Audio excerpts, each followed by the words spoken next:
बायजा ग्रामीण कथांचा आविष्कार, लेखन आणि सादरीकरण दिलीप थोरात. मित्र हो, नमस्कार. मी दिलीप थोरात आणि आपण पाहत आहात माझे हौशी कलावंत हे यूट्यूब चॅनल.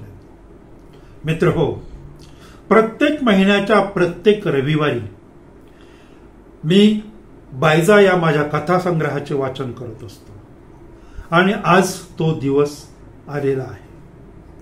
आजच्या कथा वाचनामध्ये मित्र हो, जी कथा वाचणार आहे त्या कथेचं नाव आहे पेरणी. तर बघूया, मागच्या एपिसोडमध्ये पाऊस अगदी जोरात झाला होता, तर आता पेरणी करणं गरजेचं आहे. चला बघूया पेरणी या कथेचं कथा वाचन.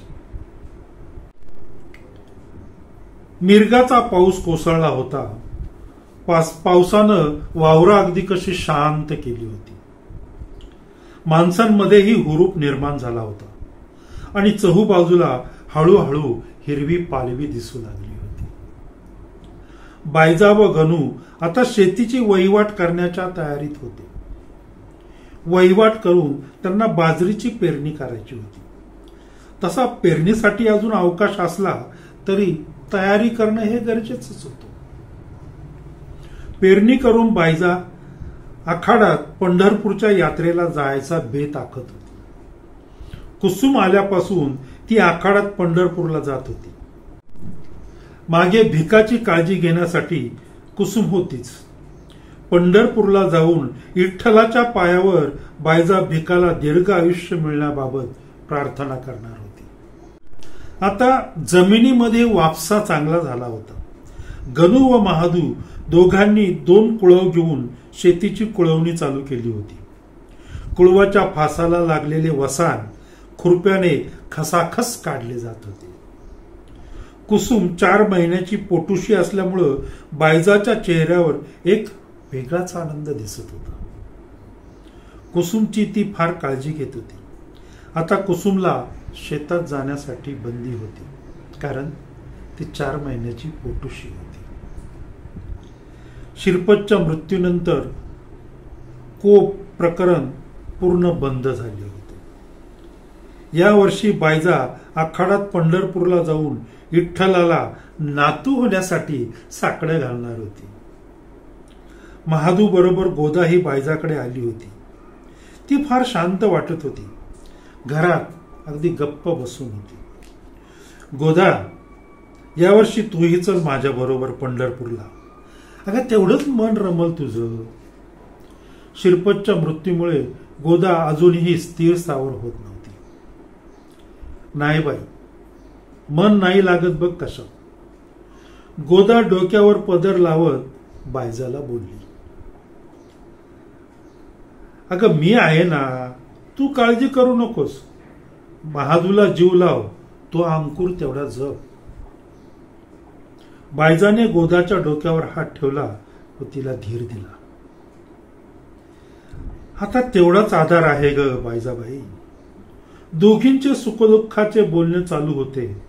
कुसुमने 2 कप चहा आणून या दोघींसमोर ठेवला.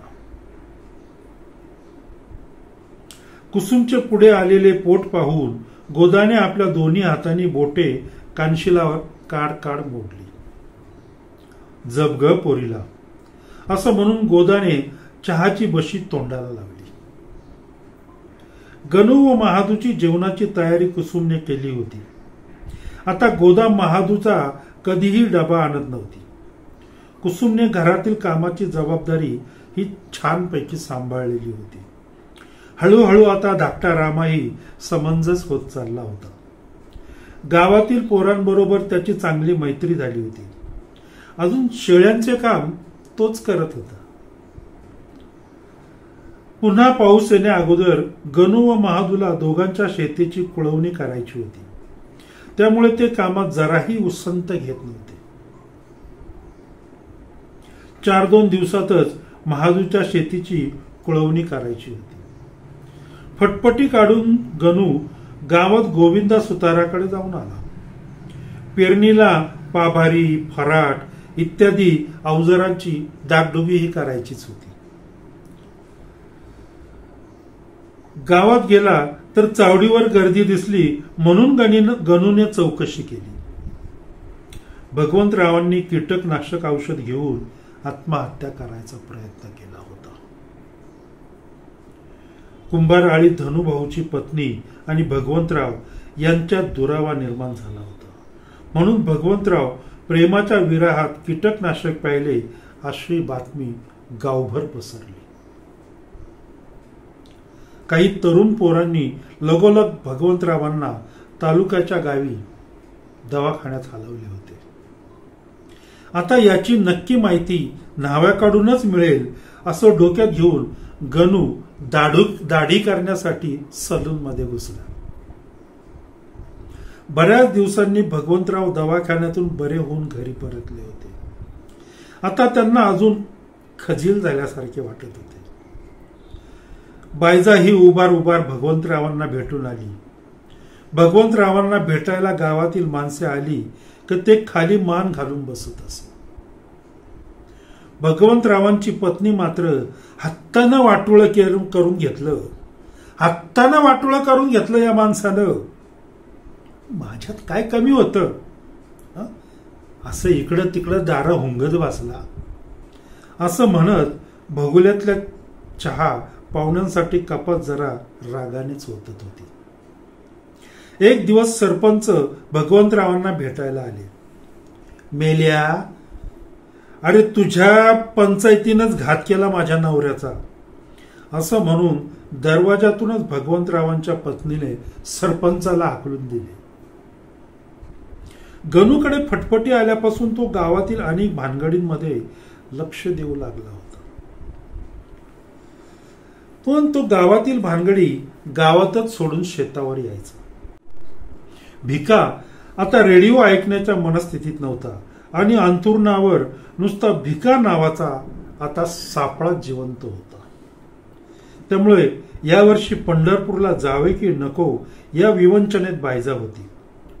कुसुम होती पण तीही 4 महिन्याची पोटुशी आणि मिरगाचा पाऊस उशिरा आल्यामुळे पेरणीलाही 8-10 दिवस उशीरच होणार होता.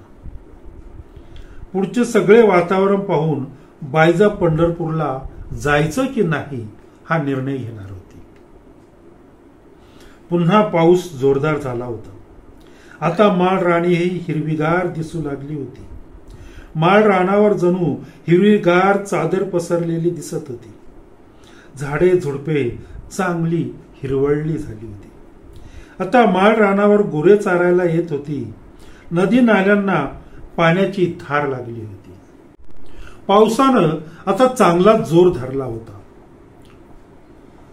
घराच्या लवच्या पाण्याच्या बायजा आंघोळीसाठी बादल्या भरून घ्यायची. त्यामुळं पाण्यासाठी विहिरीवरच्या तिच्या खेपा वाजायच्या. पाऊस उघडला की वापशावर पेरणी करायची होती. पावसामुळे गणूनेही त्याची फटफटी अगदी सपरातच लावून दिली होती. घरात काम नसल्यामुळं बायजा कुसुमच्या बाळंतपणानंतर लागणारा सुटवडा करण्याची तयारी करत होती. बाळासाठी बाळोते, लंगोट या गोष्टी ती तयार करत होती. कुसुमच्या पोटुशीपणामुळं बायजा चांगली सुखावली होती. आता शेतात वापसा चांगला झाला होता. पेरणीसाठी शेती तयार झाली होती. गणू, अरे येणाऱ्या गुरुवारी पुनव आहे.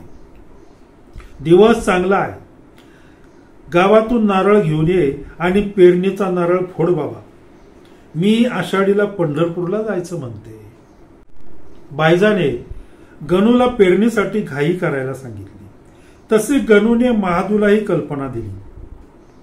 बायजाने उडीद, मूग, तुरी याचे बी तयार ठेवले होते. आता ऊन चांगलीच पडत होती. पावसाने माघार घेतली होती. आकाश स्वच्छ दिसत होते. याचाच फायदा घेऊन गुरुवारी पेरणी करायची ठरली. अखेर गुरुवारी सकाळी महादू आपल्या पाभारीला बैल जोडून पाभार घेऊन गणूच्या घरी हजर झाला. शेजारी 2 पाभारी जोडून गणू व महादू उभे राहिले. धाकट्या रामाने नारळ फोडला, प्रसाद वाटला व पाभारी शेतात निघाल्या. गणू व महादूने ओटी पोटावर उपरण्याची झोळी करून बाजरीचे बी त्यात घेतले. पाभारीच्या नळ्या पुन्हा एकदा तपासून पाहिल्या. पाभारीचे चाडे हलवून पाहिले. पाभारीचं रुमणं पुन्हा एकदा ठोकून घेतलं. सारं काही ठीकठाक होतं. गणूने एका हातावर गायछाप घेऊन त्यावर चुना लावला. इतक्यात बायजा मोगे घेऊन धावतच शेतात आली. तिने मोघे गणूच्या पाभारीला जोडले व ओटी पोटावरच्या झोळीत तुरीचे बी घेतले.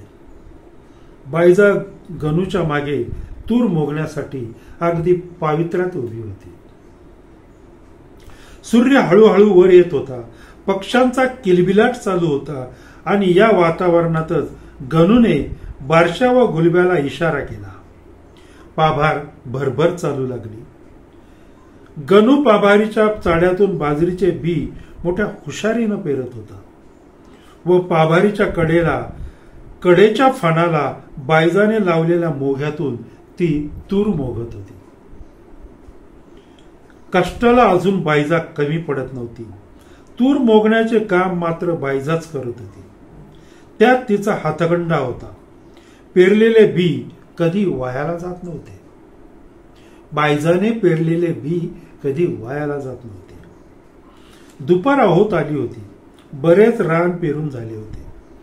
कुसुम डोक्यावर पाण्याचा हंडा घेऊन येताना बायजाला दिसली. तशी बायजा ओरडत ओरडतच कुसुमच्या दिशेने पळाली.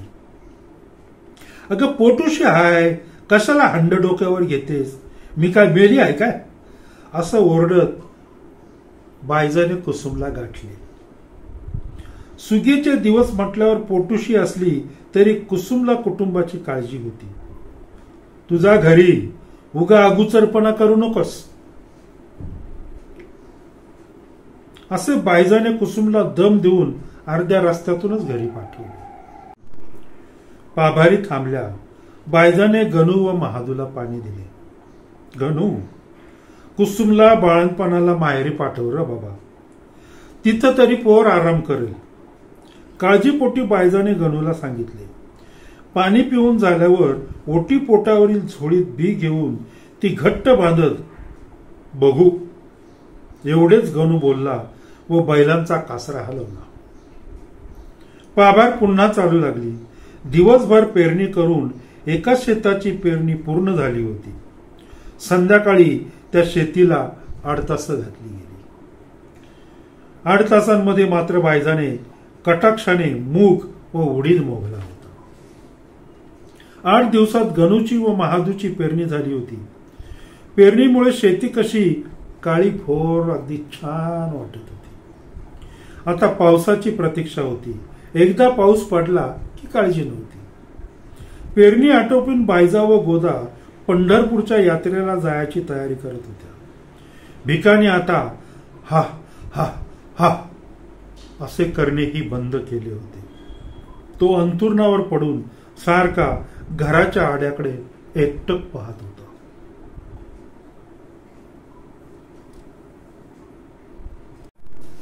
मित्रहो, आजचं कथा वाचन हे इथेच थांबूया. पेरणी झालेली आहे, पाऊस पडणार आहेच, पिकं येणार आहेच, याला भरपूर काळ जाणार आहे. तोपर्यंत आपण अजून एक मनाला चटका देणारी अशी एक कथा पुढच्या रविवारी वाचणार आहोत आणि या कथेचं नाव आहे नदीचा काळा पूर. नक्की ऐका हौशी कलावंत या YouTube चॅनेलवर नदीचा काळा पूर.